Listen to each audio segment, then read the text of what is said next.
اللہ وبرکاتہ۔ میرا نام سمیہ ہے۔ آج میں آپ سب کے سامنے سیرت النبی کے عنوان پر کچھ باتیں بتانا چاہتی ہوں۔ سیرت النبی ایک انتہائی پاکیزہ موضوع ہے۔ میرے یہ موضوع کو بتانے کا مقصد یہ ہے کہ مسلمانوں کو معلومات ہو سکے کہ ہمارا دن کن مرحلوں سے گزرا ہے اور آپ پر اور آپ کے صحابہ پر کیا کیا مصائب اور مشکلات پیش آئی، یہ جاننا ضروری ہے۔ ہمارے پیارے نبی حضرت اسماعیل علیہ السلام کی نسل سے ہے۔ آپ کے والد عبداللہ بن عبد المطلب اور والدہ آمنہ بنت وہب تھی۔ آپ کا تعلق قریش کے قبیلے سے تھا۔ آپ کی پیدائش مکہ میں ہوئی تھی۔ یہ وہی سال تھا جس میں ابراہ نے مکے پر حملہ کیا تھا اپنے ہاتھیوں کی فوج کے ساتھ، جس کا ذکر قرآن میں سورہ فیل کے اندر بھی موجود ہے۔ آپ کی پیدائش کی خبر سن کر آپ کے دادا بہت خوش ہوئے اور آپ کو خانہ کعبہ میں لے جا کر اللہ کا شکر ادا کیا اور آپ کا نام محمد رکھا۔ آپ کی والدہ کے بعد سب سے پہلے آپ کو دودھ پلانے والی صوبیہ تھی۔ صوبیہ کے بعد آپ کو سعدیہ حلیمہ نے دودھ پلایا، جس کے بعد حلیمہ کے گھر پر برکتوں کی بارش شروع ہو گئی۔ پھر جب آپ 4 سال کے ہوئے تو سینہ چاک کرنے کا واقعہ پیش آیا، جس میں حضرت جبرائیل علیہ السلام نے آپ کا سینہ چاک کر دل نکالا اور زمزم سے دھو کر واپس جوڑ دیا۔ پھر جب آپ 12 سال کے ہوئے تو تجارت کے لیے ابو طالب کے ساتھ ملک شام گئے۔ وہاں کے چرچ سے ایک راہب یعنی فادر نکل کر آپ کا ہاتھ پکڑا اور کہا، یہ دنیا کے سردار ہے، اللہ کے رسول ہے اور رحمت للعالمین ہے۔ تو لوگوں کو حیرت ہوئی اور لوگوں نے راہب سے سوال کیا کہ آپ کو کیسے معلوم؟ تو راہب نے جواب دیا، جب آپ لوگ گاٹی سے ادھر ظاہر ہوئے تو کوئی پتھر یا کوئی درخت ایسا نہ تھا جو آپ کو سجدہ نہ کیا ہو۔ نبوت سے پہلے ہی آپ کی سچائی اور پرہیزگاری کو دیکھ کر لوگ آپ کو امین کا لقب دے کر پکارتے تھے۔ آپ کی اسی امانت داری کی وجہ سے حضرت خدیجہ رضی اللہ تعالیٰ عنہا نے آپ کو اپنے مال کی تجارت کے لیے ملک شام روانہ کیا، جس میں آپ نے پوری امانت داری کے ساتھ تجارت کر کے خوب منافع خدیجہ کے حوالے کیا۔ حضرت خدیجہ بہت خوش ہوئی اور آپ سے نکاح کی پیشکش کی۔ آپ نے رشتہ قبول کیا، پھر دونوں کا نکاح طے ہوا اور حضرت خدیجہ رضی اللہ تعالیٰ عنہا آپ کی پہلی بیوی بنی۔ آپ نے حضرت خدیجہ رضی اللہ تعالیٰ عنہا کی زندگی تک دوسری شادی نہیں کی۔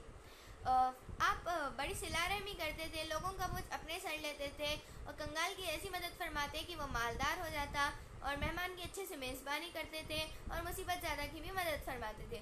آپ نبوت سے پہلے ہی سلیم العقل، پاک دامن اور بھرپور قوت کے مالک تھے۔ جب آپ کی عمر 41 سال کی ہوئی تو رمضان کے مہینے میں غار حرا میں آپ پر پہلی وحی نازل ہوئی جو حضرت جبرائیل علیہ السلام لے کر آئے تھے۔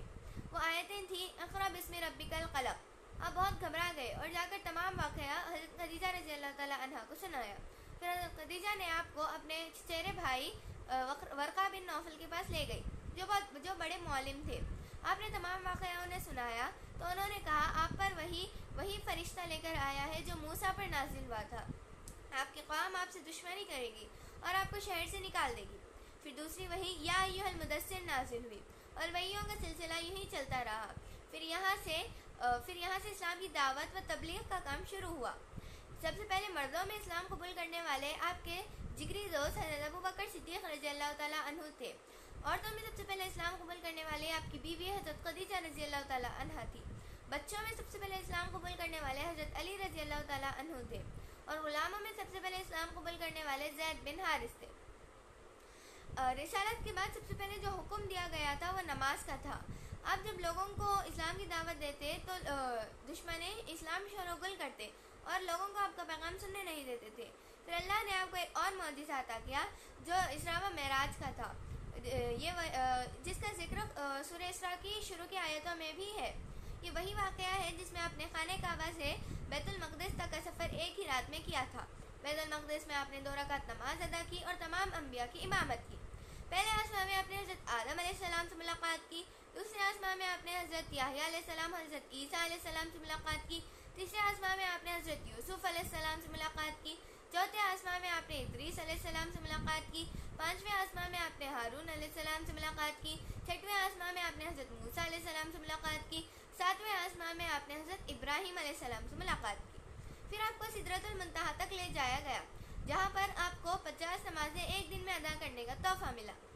لیکن حضرت موسیٰ علیہ السلام کے کہنے پر بار بار آپ اللہ کے پاس تشریف لے جاتے اور نمازوں کو کم کرواتے تھے۔ آخر کار 50 سے نمازیں صرف 5 ہو گئی۔ پھر بھی حضرت موسیٰ نے کم کرانے کی سفارش کی، لیکن آپ نے انکار کر دیا یہ کہہ کر کہ اب مجھے شرمندگی ہو رہی ہے، اب میں مزید اس میں کوئی کمی نہیں کروا سکتا۔ اس کے بعد اسلام کی پہلی جنگ جو جنگ بدر کے نام سے جانی جاتی ہے وہ پیش آئی۔ یہ جنگ 17 رمضان کو ہوئی تھی، جس میں مسلمانوں کی تعداد 1313 اور مشرکوں کی تعداد 1000 تھی۔ آپ صلی اللہ علیہ وسلم کی مدد اس جنگ میں اللہ تعالیٰ نے آسمان سے فرشتوں کو بھیج کر کی تھی، اور مسلمانوں کی اس جنگ میں جیت ہوئی اور مشرکوں کو ہار کا سامنا کرنا پڑا۔ اور بھی کئی غزوہ تبوک وغیرہ میں آپ نے اپنے صحابہ کے ساتھ مل کر دلیری سے مقابلہ کیا اور فتوحات حاصل کی۔ جزاک اللہ۔